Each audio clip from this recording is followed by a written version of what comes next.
સિદ્ધપુરના તિરુપતિ નગરના મકાનમાં લાગેલી આગ પર કાબુ મેળવાયો। સિદ્ધપુર નગરપાલિકાની ફાયર વિભાગે આગ પર કાબુ મેળવ્યો।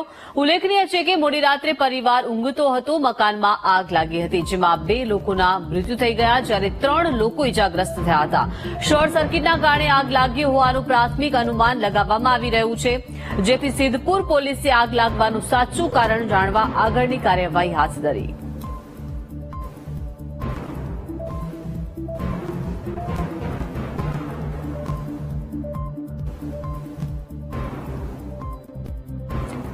તો સિદ્ધપુરના તિરુપતિ નગરના મકાનમાં મોડી રાત્રે ભીષણ આગ લાગી અને આ આગ પર હવે કાબુ મેળવાઈ લીધો છે, પરંતુ સિદ્ધપુર નગરપાલિકાની ફાયર વિભાગે આગ પર કાબુ મેળવ્યો છે। પરંતુ મોડી રાત્રે પરિવાર જ્યારે ઊંઘતો હતો અને મકાનમાં આગ લાગી હતી, જેમાં 2 લોકોના આ આગમાં મૃત્યુ થઈ ગયા, જ્યારે 3 લોકો ઇજાગ્રસ્ત થયા છે। શોર્ટ સર્કિટના કારણે આગ લાગી હોવાનું અત્યારે પ્રાથમિક અનુમાન લગાવવામાં આવી રહ્યું છે, પરંતુ સિદ્ધપુર પોલીસે આગ લાગવાનું સાચું કારણ જાણવા માટે કાર્યવાહી હાથ ધરી છે।